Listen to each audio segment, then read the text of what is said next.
Tilili. Yo, you know right now you're tuned into The Journey with Nayoka. Trust me. Tell a man he's bluffing. Tell a man not to joke with me. Tell a man he's bluffing. Trust me. You the kind of a girl that I once knew. She dey give me all the things that you forget. Even all this was a dream. The dream they be. You the kind of a girl that I once knew. And you the kind of a girl that I once knew. And she dey give me all the things that you forget. Even all this was a dream. The dream they be. You the kind of a girl that I once knew. I'll never let a woman confuse you with food. Not that I don't have high expectations. I just have a high standard, period. How can you petition secular music to God? So, I'd rather not that be circulating worldwide. I mean, for me, I just stay in my lane and do my thing. Yeah, well, that would be the day. Hello, GoldKay. Hi, how are you? I'm well, thank you. How are you doing? Yeah, not too bad, not too bad. Good. Welcome to The Journey. Thank you for inviting me. You're welcome. It's a pleasure to host you. So, you're known to most people as Nayoka Ajikum, right? Yeah. But you're also known as GoldKay, and that's your stage name. For most people, when they start out, they have like a name that they think will suit them, like Little Something or anything. Is that the name you started out with, GoldKay? So, like, to be honest, I've had quite a couple of aliases. When I first started with music, period, I was a DJ.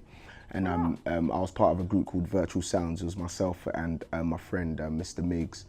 And I was known then as Sweet Boy J. Suits you. Thanks. And then as I progressed, so to speak, I did actually medal in the gospel arena, where I went by the name Shad Stone. And Shad Stone, it was like a landmark for me where I came into contact with God. I'd say that I developed my relationship with God and came into contact with Jesus during that journey. And the name that my mum was going to give to me was Shadrach. So I thought that I would kind of, hold that as like, a momentous period of my life. And then, coming into the Afrobeats realm, it was funny because it actually came to me when I was on Adan Beach, 2015. And I got into contact with DJ Breezy in Ghana, and we got to talking and stuff like that. And he was saying that my talking voice would be good for music. Have I ever considered Afrobeats? And I was like, oh, I've never actually meddled in that. These times I was actually meddling in the gospel realm. So I prayed about it, to be honest, and God was just like, you know what, like, to me, like, he just kind of opened doors that, like, connecting dots in Ghana that I wasn't actually prepared for. So I kind of came back and, thought to myself, oh, what name should I go by? And I thought Nana K will be a bit plain.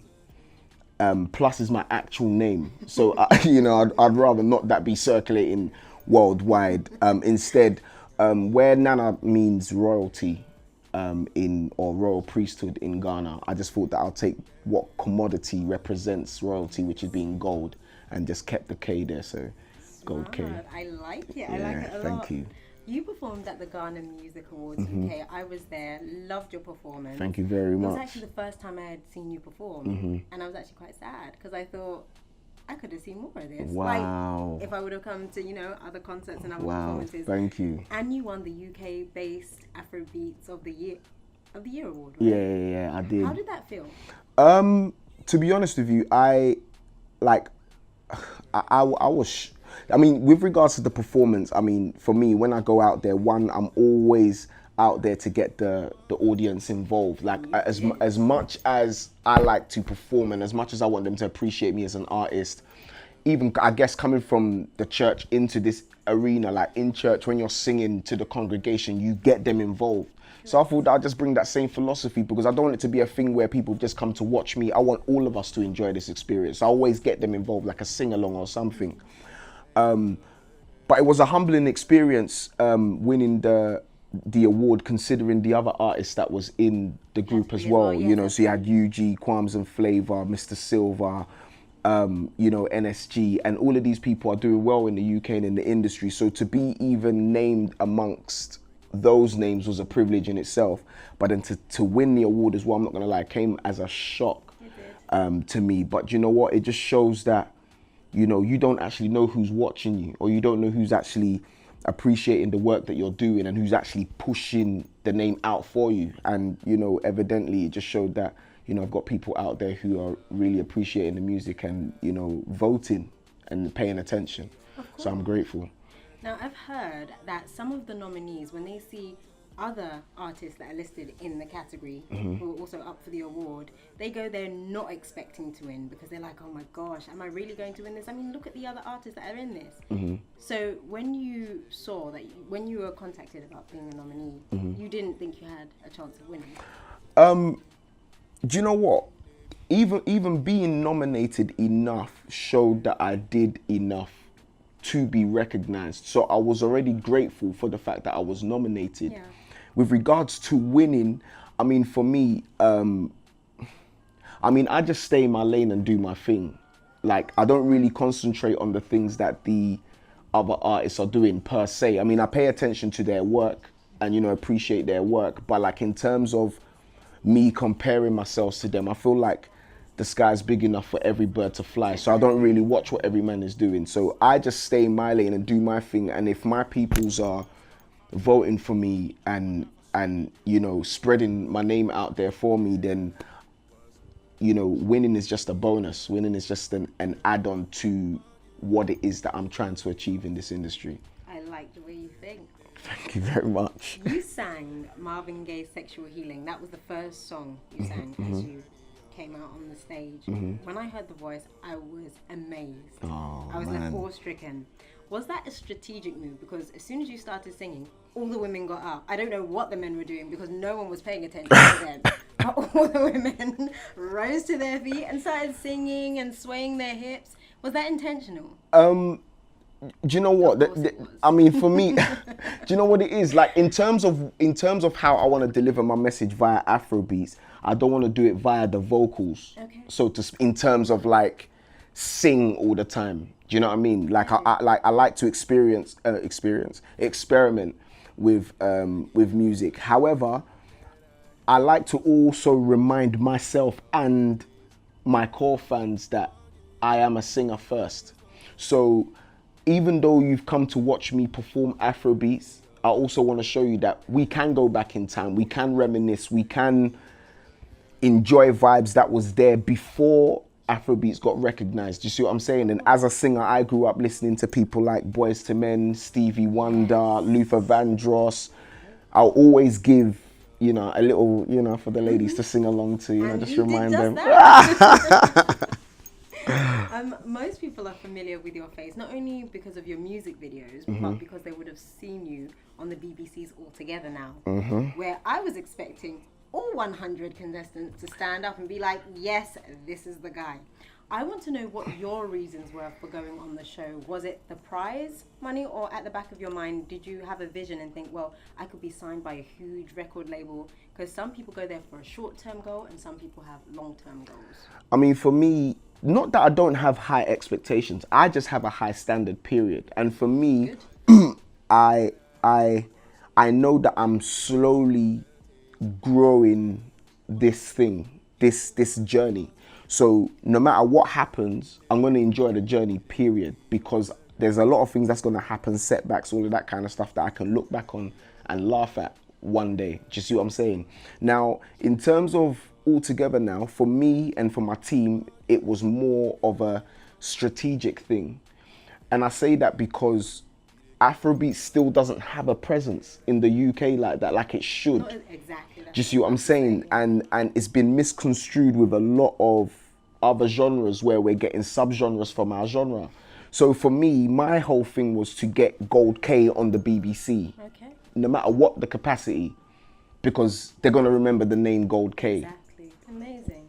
Now, aside from the show that I just mentioned, you were also on Britain's Got Talent 2013. You were semi-finalist with the choir. Yeah, the whole experience, and you see, this was where like it kind of showed us that, you know what, like God is still in the, like he shows up when you need him to show up. Do you see what I'm saying?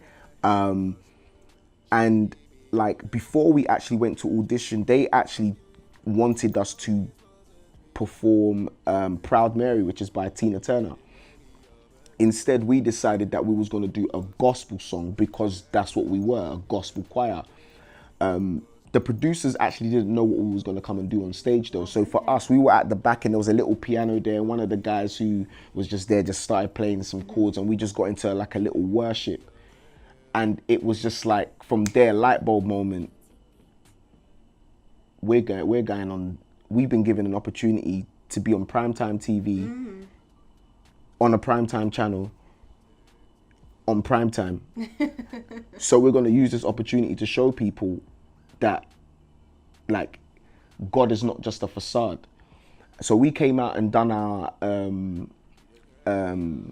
we did Total Praise, and the place just lit up. And from there it was just like Simon saying, you know, making comments like, oh, like I could have gone back to church and all of this kind of stuff or whatever. And these are people that don't shy away of saying that they don't believe in Jesus. Do you see what I'm saying? And me, I won't apologize for saying that I do. No.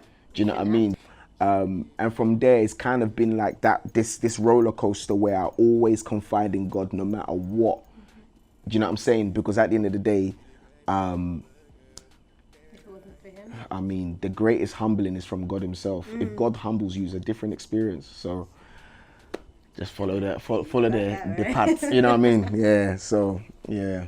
You were also on Come Dine With Me with Gina Yassine. Celebrity Come Dine With Me. There Yeah. you go. So I know you can cook. I'm a little hungry. After this, just make your way to the kitchen. Boy, I throw down a serious. Really well. Oh yeah. Do you know what it is? Do you know what it is? My mum grew us up to say that, you know, never let a woman confuse you with food.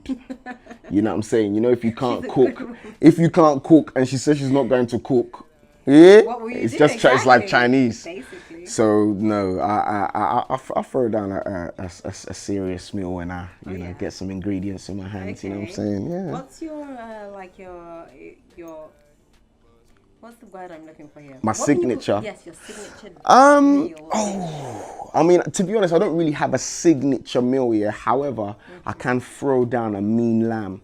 Really? Yeah. Okay, I'm a vegan, so what would you be able to make for me? Ooh, a vegetable lasagna. That's not bad.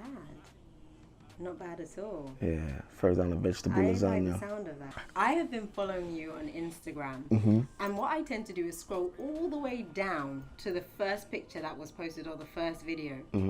I realized that you've only been on Instagram since 2017. Maybe you had a different handle prior to that. But many say that if you don't have an online presence in this day and age, you're basically not living. What were you doing before 2017? Like, where were you? Were you on Facebook? Were you on MySpace, if that still existed? Oh, then? wow. Right? Do you remember Wow, those days? MySpace. AOL and all sorts. That's archiving. I was on Facebook mainly. I didn't really know to be honest, I'm not really social savvy like that. So that's the reason why the management handled the social media per se. But like, I'm not really social savvy like that. So I was only on Facebook.